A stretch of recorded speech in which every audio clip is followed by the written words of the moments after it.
लगत असलेल्या 14 गावं ही 14 गावं नवी मुंबई महापालिकेत जाणार कधी? कारण आश्वासन आपण दिले, आश्वासन दिलेत, पण आश्वासन पूर्ण होत नाहीत. 14 गावाच्या लोकांनी आणि तिकडच्या सगळ्याच नागरिकांनी जे आहे हे आम्हाला जे आहे ते नवी मुंबईमध्ये जायचं आहे. मला वाटतं स्वतः मुख्यमंत्री मोदयांनी याच्यावरती भाष्य केलेलं आहे, सांगितलेलं आहे की 14 गावं जी आहेत ही लवकरात लवकर जो आहे तो नवी मुंबईमध्ये घेतली जातील. तर नक्कीच येणाऱ्या काळामध्ये जे आहे हे लवकरात लवकर GR काढून जे आहे या 14 गावं नवी मुंबईमध्ये, कारण की त्यांना जायचं आहे, त्यांना कोणी थांबवू शकत नाही.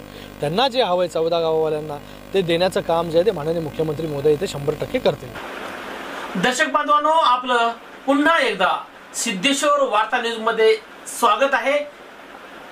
आजची जी बातमी आहे ती नवी मुंबई महानगरपालिकेत ती 14 गावे समाविष्ट होणार कधी, हा क्वेश्चन मार्क. ह्या क्वेश्चन मार्कचं उत्तर स्थानिक ग्रामस्थ या पत्रकार नात्याने मला विचारत आहेत की पत्रकार महोदय, आपण अनेक बातम्या चालवल्या, अनेक बातम्या लावल्या, आम्ही 14 गावाचे ग्रामस्थ म्हणून आम्ही आमच्या पदरी ते डम्पिंग पडलं होतं, ते डम्पिंग हटवता आमच्या नाकाला तोंडाला फेस आला आणि आम्ही ते अखेर डम्पिंग ग्राउंड हटवलं आणि आता आणखी दुसरा संघर्ष आम्हाला करावा लागेल. तो म्हणजे आमची जी 14 गावं आहेत ती 14 गावं नवी मुंबई महानगरपालिकेत कधी.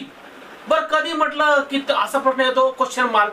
आता क्वेश्चन मार्कचा एक्सक्लेम्ड उद्गार वाचक चिन्ह आपण काय बोलणार, कारण सत्ताधारी जे सन्माननीय खासदार डॉक्टर श्रीकांत एकनाथराव शिंदे आहेत त्यांना आपल्या सिद्धेश्वर वार्ता न्यूजच्या माध्यमातून मी स्वतः त्यांना प्रश्न विचारत होता की सन्माननीय महोदय, 14 गावातील लोक जे ग्रामस्थ आहेत ते ग्रामस्थ आपल्याला विचारतात की आमची 14 गावे महानगरपालिकेत कधी. आता या कधीला उत्तर साहेबांनी दिलं की 14 गावातील ग्रामस्थ हे आतुरतेनं वाट पाहत आहेत आणि सन्माननीय मुख्यमंत्री महोदय एकनाथराव संभाजी शिंदे हे त्या तत्परतेमध्ये कार्यरत आहेत आणि काही दिवसामध्येच ही 14 गावं महानगरपालिकेत जातील. त्यांना जायचंय, त्यांना आम्ही रोखणार नाही, त्यांना जाऊ देणार आहोत, पण ते कधी. आता सन्माननीय नगरविकास मंत्री होते ज्यावेळेस एकनाथराव संभाजी शिंदे साहेब, आता राज्याचे मुख्यमंत्री महोदय आहेत, मग त्यांनी तो निर्णय घ्यायला का कटुता निर्माण करतायत. म्हणजे काय, एकतर तांत्रिक अडचण म्हणजे काय, तांत्रिक अडचण ही कुठली अडचण आहे, कारण राज्यात नाही तर देशात सुद्धा जे काही विभाग रचने संदर्भामध्ये जे काही हायकोर्टात सुप्रीम कोर्टात तो प्रश्न आहे तो प्रलंबित प्रश्न आहे आणि काही दिवसात ते प्रलंबित प्रश्न तो सुटेल सुद्धा. परंतु नगर विकास विभाग म्हणजे ग्राम विकास विभागामध्ये जे काही 14 गाव महानगरपालिकेत आहेत, म्हणजे बघा, नागाव ग्रुप ग्रामपंचायत आहे, दहिसर ग्रुप ग्रामपंचायत आहे, नारवली ग्रुप ग्रामपंचायत आणि वाकल ग्रामपंचायत आणि सेपरेट पिंपरी ग्रामपंचायत, ह्या 5 ग्रामपंचायती त्या गावामध्ये आहेत आणि 5 ग्रामपंचायतच्या अंतर्गत ही 14 गावं आहेत. आता ही 14 गावं महापालिकेत जाणार कधी. तत्पूर्वी ह्या ग्रामविकास विभागामध्ये ही जी 14 गावं आहेत ही 14 गावं नगर विकास विभागामध्ये कन्वर्ट करायची आहेत, म्हणजे ते महानगरपालिकेत नवी मुंबई महानगरपालिकेत समाविष्ट करायचे. परंतु स्थानिक जी संघर्ष समिती आहे, संघर्ष समिती खूप काही संघर्ष करते, कारण डॉक्टर बाबासाहेब आंबेडकर म्हणाले होते, समाजाला उद्देशून बोलवते की आपल्याला स्वातंत्र्य हे आपल्याला असंच भेटलं नाही, त्यासाठी सुद्धा संघर्ष केलेला आहे. 1 मे महाराष्ट्र राज्य हे स्थापन झालं, पण त्याही मध्ये 105 हुतात्म्यानं आपल्या आत्म्याचं बलिदान दिलेलं आहे, आपल्या प्राणाची आहुती दिलेली आहे. मग हा संघर्ष तुम्हाला साधी गोष्ट आहे, म्हणजे स्वातंत्र्य भेटून सुद्धा संघर्ष करावा लागला आणि आपला राज्य स्थापन व्हावं त्यासाठी सर्व संघर्ष करावा लागला आणि संघर्षाशिवाय तुम्हाला यशोगाथा नाहीच, कारण तुम्हाला संघर्ष करावं लागेल तेव्हाच तुम्हाला यश येईल. आणि आता ह्या 14 गावं जे या नवी मुंबई महापालिकेत समाविष्ट व्हायची आहेत त्यासाठी सुद्धा 14 गावातील ग्रामस्थाला संघर्ष करावा लागत आहे. कारण राईट उजव्या बाजूला बघितलं तर ठाणे महापालिका गगनचुंबी इमारती उभारलेल्या आहेत, कारण ठाणे महापालिका ही मोठी महापालिका आहे आणि महापालिकेच्या माध्यमातून त्यामध्ये नगर विकास विभाग आला, त्यामध्ये नगर रचनाकार आले, त्यामध्ये मोठं म्हणजे स्थानिक सर्व संस्था असली तरी त्यांचा IAS अधिकारी आयुक्त असतात, आयुक्ताच्या हातामध्ये भरपूर काही निधी असतो आणि निधीच्या विनियोगानं खूप काही मोठा विकास होतो. लेफ्ट साईडला गेलं तर पनवेल महानगरपालिका 14 गावाला दहिसर ग्रुप ग्रामपंचायत लागूनच आहे, परंतु ते नवी मुंबई महापालिकेत म्हणजे पनवेल महापालिकेमध्ये आता ही 14 गावं लगत आहेत. परंतु पनवेल महानगरपालिकेच्या काही आसपास रोंजन असेल, पिसारवे असेल, सिद्धी करवले असेल, हे जे गावं आहेत, पेंदर असतील, हे जे गावं आहेत ते गावं विकासाच्या वाटेवरती आहेत. आणखी विकास झाला नाही असं म्हणता येत नाही, आणखी विकास झालाच नाही त्या गावाचा. आता ते गावं समावेश झालेली आहेत. परंतु हे लगत असलेली 14 गावं, जे आर्थिक राजधानी मुंबई आहे, लगत असलेली 14 गावं, हे 14 गावामध्ये 14 गावाचा विकास कधी होणार आहे हा क्वेश्चन मार्क स्थानिक ग्रामपंचायत चे ग्रामस्थ विचारत आहेत. कारण ह्या गेली जिल्हा परिषद असेल किंवा पंचायत समिती, जिल्हा परिषद पंचायत समितीला मतदारांनी भरभरून वोटिंग केली, मतदानाचा हक्क बजावला, लोकशाहीचा हक्क बजावला. पण आता ग्रामपंचायत निवडणूक आली की बहिष्कार टाकलेला आहे. बहिष्कार टाकून काय साध्य केलात? कारण बहिष्कार टाकून साध्य हे केलं आहे की आमचा त्या ग्रामपंचायतला विरोध आहे, आम्हाला आमची 14 गावं ही नवी मुंबई महानगरपालिकेतच समावेश झाली पाहिजे. हा संघर्ष समितीचा अट्टाहास आहे.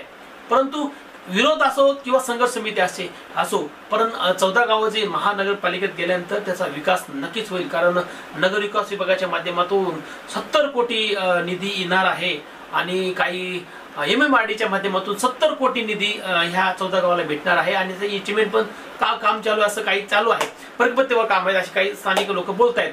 असो, परंतु आता ही 14 गावं महानगरपालिकेत जाता जाता जाता 2 वर्षे उलटली हो. कारण गेली काही पंचवार्षिक निवडणूक झाली ग्रामपंचायतची, ग्रामपंचायतच्या ग्रामविकास अधिकाऱ्याने आणि प्रशासकाने आपले दप्तर, आपलं प्रोसिडिंग बुक पूर्ण सविस्तर बांधून ठेवलं होतं. तरीही ती गावं नगर विकास विभागाच्या माध्यमातून ती गावं महानगरपालिकेत समावेश झालेली नाहीत. आणि ह्याबाबत संघर्ष समितीने आताच मला वाटते सन्माननीय मुख्यमंत्री महोदय यांच्या नरे या गावामध्ये जाऊन संघर्ष समितीचे काही पदाधिकारी जाऊन भेटले, साहेबांना भेट दिली, साहेब आमचे गाव महापालिकेत गेले पाहिजेत. सन्माननीय खासदार साहेबांनी पण दुजोरा दिला होता. आणि तदनंतर मला वाटतं वर्षा बंगल्यावरती पण संघर्ष समिती जाऊन भेटली सन्माननीय मुख्यमंत्री महोदयांना, सन्माननीय खासदार साहेबांना. तरीही संघर्ष समितीला यश येत नाही. पण ते यश कधी येईल ह्याच अपेक्षेनं, ह्याच वाटेनं हे ग्रामस्थ सुद्धा वाट पाहतात की आमचे 14 गावं महानगरपालिकेत कधी. तांत्रिक अडचण काय, नेमकी तांत्रिक अडचण काय?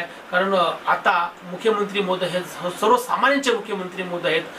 मग हे 14 गाव महानगरपालिकेत कधी समाविष्ट करतील याची आतुरतेनं हे ग्रामविकास विभाग वाट बघत आहे. कारण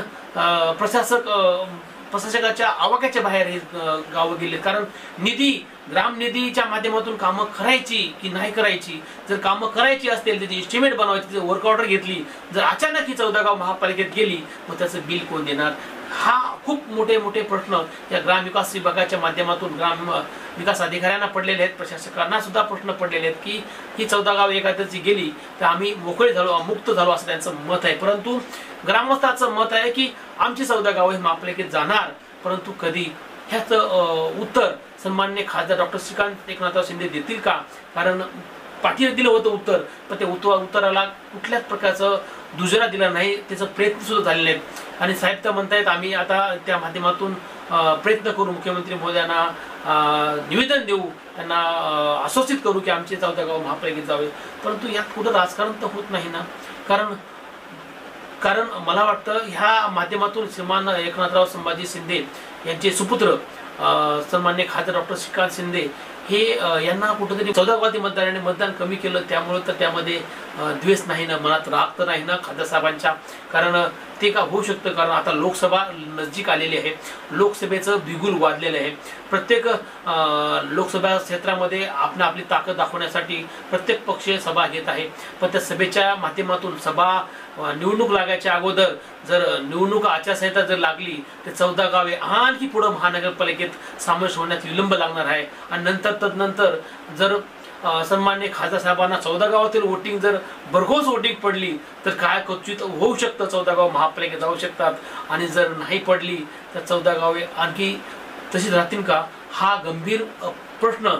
आणि ह्या त्रिपटमध्ये हे 14 गावातील ग्रामस्थ अडकलेले आहेत. सन्माननीय खासदार डॉक्टर श्रीकांत एकनाथराव शिंदे साहेब, आपण खरंच ह्या 14 गावातील ग्रामस्थांना नवी मुंबई महापालिकेत समाविष्ट कराल? कारण संघर्ष समितीचे 14 गाव सर्वपक्षीय विकास समिती खूप प्रयत्न करते. त्या प्रयत्नाच्या प्रकाशाला यश येईल का? आणि तुम्ही त्या यशासाठी एक शिलेदार व्हाल का? यश शिलेदार व्हाल का? हे त्यांचा प्रश्न हे 14 गावातील ग्रामस्थ विचारत आहेत. पण आता 14 गावातील ग्रामस्थांना एकच वाटतं की आमची 14 गावे ही 14 वर्ष पाठीनं जाता 14 वर्ष पुढं मल्टिप्लाय झाला पाहिजे. कारण आता हीच वेळ आहे विकासाच्या वाटेवर जाण्यासाठी. तर आता हे 14 गाव महापालिकेत गेल्यानंतर ह्या 14 गावात